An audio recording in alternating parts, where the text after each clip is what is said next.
Welcome back to Untested Builds, where we figure out how to play as your favorite fictional characters in Pathfinder 2nd Edition. Usually this is where I tell you to like and subscribe for a new build every week, but it's been about 4 weeks since I've posted a video. That's because while you guys were learning about elemental magic from the new Secrets of Magic book, I was learning about the elements firsthand. I had a water elemental and an earth elemental try to break into my basement, so we spent some work down there and found out it's even worse than we thought. Then my graphics card literally melted, so I haven't had a PC for a bit while I waited for the glorious US Postal Service to bring me a new one. And now as I speak, my AC unit only works about 30% of the time, so I'm literally melting in my room. That's about all 4 elements accounted for, I suppose. And a massive shout out to all the patrons for sticking it out while I basically ghosted the channel. We should be back to business for the foreseeable future, which means more character polls. So pledge at any level to get access to the current DC Comics redemption poll between The Flash, Cyborg, or Vandal Savage. And if you're not a fan of democracy, send me a DM on Patreon and we can work something out to get your favorite character past the polls. With all that out of the way, on to the reason you clicked this video. It never fails, I build a lead character with a certain gimmick, then people want me to build basically the same character but from a way more famous franchise. Or the opposite happens. Malzahar and Raven, Fizz and Aquaman, Twisted Fate and Gambit. Don't take that as a complaint though. Pathfinder is more than robust enough of a system to handle the same goals from different angles. So instead of building a skinny fear boy who pretends to be a Scarecrow, we're building a skinny fear boy who calls himself Scarecrow. For the goals for this build, we need to strike fear into every heart in Gotham, not just the criminals like Batman or Bane, but like everybody. So we're gonna need a big AoE attack before the end of this. Second, we're just an ordinary guy under the mask, no magic or hulking brutality to get our point across, so we've got to use our brains to get our edge in combat, which shouldn't be too hard. Like every third person in Gotham, we've got a doctorate degree.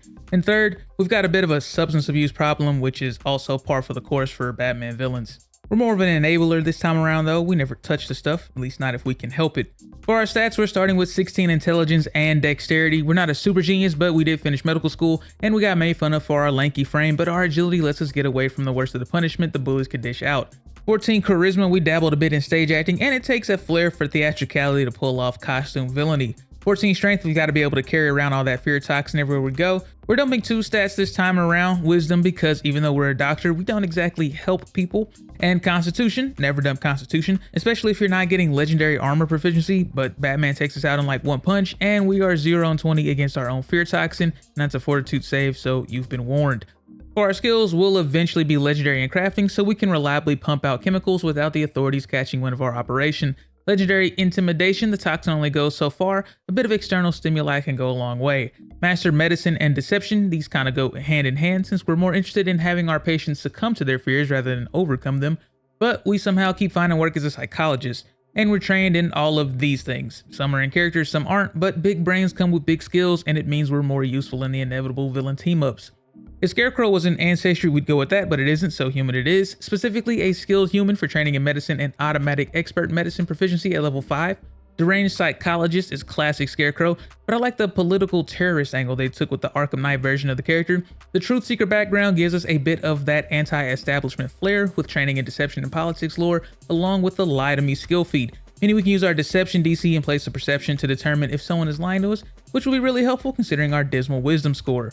For our ancestry feat, unconventional weaponry gives us access to an uncommon, simple, or martial weapon with an ancestral trait, and we treat that weapon as a simple weapon. Syringes haven't exactly been weaponized on Galarian just yet, but splashing poison on a claw blade at the start of combat works just as well. Jonathan Crane is the quintessential alchemist. We haven't built an actual alchemist for the channel before. Sure, Bakugo and Baymax were in the alchemist class, but they just specialized in a specific alchemical item and had a completely niche playstyle. We focus on fear here and we'll make a lot of different things in this build. We're making poisons, so we're going toxicologist, so we can apply poisons to our weapons in 1 action instead of 2. And our poisons always use our class DC instead of their native DC if they have the infused trait, so everything we make scales as we do. Like every alchemist, we gain alchemical crafting for 4 common alchemical formulas. Dread Ampule pulls double duty as a bomb and a poison. It's also our main source of frighten effects as well as damage. They inflict frighten 1 and deal 1d6 mental damage and 1 splash damage on a regular hit, and frighten 2 on a critical hit. Honestly, just spamming these is great since frighten also reduces AC, meaning we're more likely to crit on subsequent attacks. Giant Centipede Venom is basically the only real injury poison at level 1 for some solid poison damage if we get a hit off with our Claw Blade. And we can get even lankier with Quicksilver Mutagen for a +1 bonus to all dexterity checks, including our attack rolls since our Claw Blade is finesse and bombs are ranged. We also get more movement speed. Unfortunately, we lose HP equal to twice our level, and we get a -2 penalty to all fortitude based checks and saves. We get infused reagents every morning equal to our level plus our intelligence modifier. We can use them at the start of the day to make 2 alchemical items, or we can save them for quick alchemy to spend an action and a reagent to make an item on the fly. We'll take the quick bomber feat so we can pull out one of our morning dread bombs and throw it in a single action. At level 2, we'll pick up some poison resistance for a +1 bonus to saves against poison effects, so we can find that happy balance between being just as susceptible to our own poisons as the average commoner, and still being bodied by another person with a 12 in strength and a third of the spells in the game. For our skill feat, Hefty Hauler increases our maximum and encumber bulk limits by 2, which is a little more important here because we aren't going to have 20 strength by the end of this, and I don't know if your GM is going to make you lug around a whole alchemical lab if you want to set up shop in a campaign location. At level 3, we can pick up the moderate versions of Dread Ampule and Quicksilver Mutagen, and we'll pick up Candy Acumen for expert will saves to make up for our lagging wisdom mod. It'll get there eventually, we just aren't going to totally neglect it like our con mod. We usually don't talk about magical items in these videos because I think that's something for you and your GM to sprinkle into your own games, but since this is actually a crafting focused build, we're grabbing magical crafting so we can deck ourselves out in a fun outfit like the actual Scarecrow. Alchemist goggles are craftable level 4 and give a nice bonus to alchemical crafting checks and attack rolls with bombs. The skin saw mask is the real reason we're here. It's basically the Nolanverse mask, but in Pathfinder. We get a +1 perception bonus to seek frightened creatures, and we can always know the frightened condition value of any observed creature, which is pretty useful for when your whole gimmick is relying on refreshing frighten at the perfect times. Only drawback is that if we aren't evil, we're drained too while wearing it. But wait, we're a villain, right? The champion dedication gives us training in heavy armor. We don't really use acrobatics, stealth, or thievery or athletics, so we can basically trade 5 movement speed for 4 AC, at least until our medium armor gets to expert. Not that that's really what we're doing here. We're going for tenets of evil, obviously. I'm going as an anti-paladin of Kelcott here because Scarecrow really just wants to rule over a city in total panic. But go Desecrator or Tyrant if your GM prefers to keep chaotic evil characters away from the table. Level 5 toxicologists gain their field discovery, meaning we can use each of our infused reagents for 3 poison items in any combination when using our advanced alchemy during our daily preparations. Now we can make a lot more Dread Ampules since even though they're bombs, they also have the poison trait. Or throw in some hunting spider venoms in there so we can add some more conditions into the mix if you're feeling safe enough to get close with your claw blade. We also get powerful alchemy, so now the saving throws for any alchemical items we make with quick alchemy are based on our class DC or our item's native DC, whichever is higher. Our bombs actually get better here too. For our ancestry feat, natural ambition lets us grab an extra level 1 class feat. We'll pick up far lobber to increase the range increment of our bombs to 30 feet instead of 20 feet. We're taking another crafting feat. Specialty crafting lets us choose a category and we get a +1 bonus to checks to craft items that fall within that type.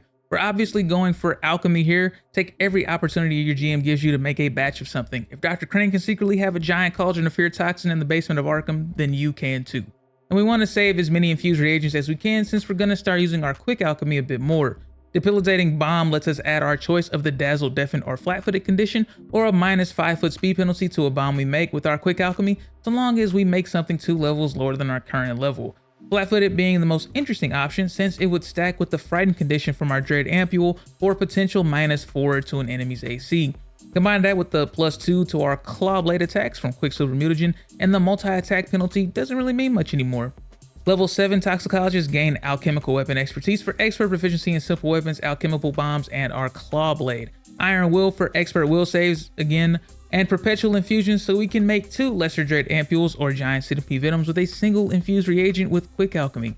Addle Brain is a cool poison if your GM actually lets you have it. It's an inhaled poison, meaning it takes up a 10-foot cube for a minute, and anyone who breathes it in is exposed, potentially making them fall victim to some level of enfeebled, stupefied, and fatigued for a whole day. The onset is an entire minute, so it's not something you can fire off in combat, but this is great for keeping prisoners weakened indefinitely by just refreshing the poison every day. I mentioned we were evil, right? We don't have a gas mask to keep us safe, and it probably wouldn't be able to be worn with our skin saw mask anyway. The breath control feat lets us hold our breath 25 times longer than usual, and we gain a +1 circumstance bonus against inhaled threats, and critical success results on regular successes. We'll take the quick coercion feat to reduce the time we have to spend in conversation before we can coerce a target to 1 round instead of 1 minute, really putting those psychoanalyst skills to good use. We're going a bit more meta here. We, the player, know our biggest weakness is getting exposed to our own poisons, and our low perception and fortitude means it'll be pretty easy to steal or disarm our equipment right off our backs. Be ashamed if our greatest adversaries were a team of the most stealthy and athletic baseline humans on the planet. The Conceited Mindset Champion feat gives us a +2 bonus against saves, against any mental effects, and we get critical success results on regular successes. Unfortunately, we also get critical failures on regular fails. Be ashamed if the bread and butter of our combat style also happen to be a mental effect. Level 9 Alchemists gain double brew to spend 2 infused reagents to make 2 alchemical items with only a single quick alchemy action, alertness for expert perception, and alchemical expertise to increase our alchemist class DC to expert. For our ancestry feat, Gloomseer gives us low light vision, kind of required for Gotham nightlife. We'll pick up the Inventor feat so we don't have to go hunting down those pesky formulas for alchemical and magical items anymore. For our class feat, Greater Debilitating Bomb expands the list of additives we can add to our quick alchemy bombs. Now we can choose between Clumsy 1, Enfeebled 1, Stupefied 1, or a -10-foot status penalty to speed. Level 11 Toxicologists get Perpetual Potency to add 2 common 5th level or lower poisons to our list of Perpetual infusions, for more Hunting Spider Venoms and Moderate Dread Ampules, and Juggernaut for Master Fortitude saves and critical success results on regular successes. We can start crafting the greater versions of our Dread Ampules and Quicksilver Mutagens, and for our general feat, the Fleet feat gives us an extra 5 feet of movement speed. Gotta stay on the move with only 85 HP. In keeping with that theme, the Uncanny Bombs Alchemist feat increases the range increment of our bombs again to 60 feet, and when reducing any circumstance bonus to AC from cover by 1, and we automatically succeed on any flat check to target a concealed creature with our bombs. Our body may be frail, but our mind's defenses are sharp. Slippery Secrets lets us use our deception skill for DCs from spells and effects attempting to read our mind. On a success, the effect reveals nothing. Level 13 Toxicologists gain their Greater Field Discovery to apply 2 injury poisons at a time to a single weapon. They both have to be at least 6 levels lower than our current level made with our Perpetual infusions, and they take the lower of either poison's max duration and stage durations, so keep that in mind. We also gain Weapon Specialization for an extra 2 flat damage on our Expert Weapon and Unarmed attacks, and Medium Armor Expertise for Expert Proficiency in Light and Medium Armor and Unarmored Defense. Probably a good idea to bring it back down to Leather Armor if you happen to be using Heavy Armor, or just craft yourself some Braces of Armor. For Ancestry feat, we're upgrading our Gloomy Outlook with Darkseer for Dark Vision. We never stop improving on our formula. True Debilitating Bomb adds Enfeebled 2, Stupefied 2, or a -15-foot speed penalty to our list of additive options when we make a bomb with Quick Alchemy. Additionally, if we choose one of the basic options from way back at level 6, they only avoid the condition on a critical success. Blessed Toxin lets us add the power of our deity to our brew. Whenever we craft a poison during our downtime, that poison also reduces any hit points the target will regain from a positive effect for 1 round by 5, just in case there's anyone with some anti-fear toxins floating around. Level 15 Alchemists gain Evasion for Master Reflex saves and critical success results on regular successes, and Alchemical Alacrity to spend 3 reagents to make 3 items during a single quick alchemy action. We'll take Incredible Initiative for a +2 bonus to initiative rolls because our perception still isn't where I would like it to be, and the less hits we take, the better. At level 16, we gain a lot of fun toys. Craft Anything allows us to bypass most crafting requirements for items, meaning we can now start producing the non-alchemical Fearweed poison, even though we aren't able to cast the Fear spell. This is one of the few poisons at our disposal that can leave a target frightened for several minutes, even when they would normally have already gotten over their condition naturally.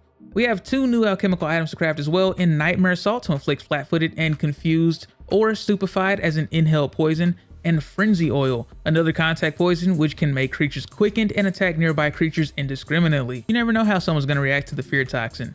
We finally cash in on the champion dedication from a million levels ago with Aura of Despair. Now all enemies within 15 feet of us take a -1 status penalty against all fear effects, and if they end their turn within our aura, they can't reduce their frightened condition to below 1. Level 17 Toxicologists gain Perpetual Perfection to add 2 common 11th level or lower alchemical poisons to their list of Perpetual infusions. The Greater Dread Ampules are an obvious include, but we can also add Shadow Essence to the mix for some decent poison damage, negative damage, and potential enfeebled conditions as an injury poison. We gain Alchemical Mastery for Master Alchemist Class CC for the highest possible saves on all of our poisons, and we can add the most powerful major versions of our Dread Ampules and Quicksilver Mutagens to our formula book.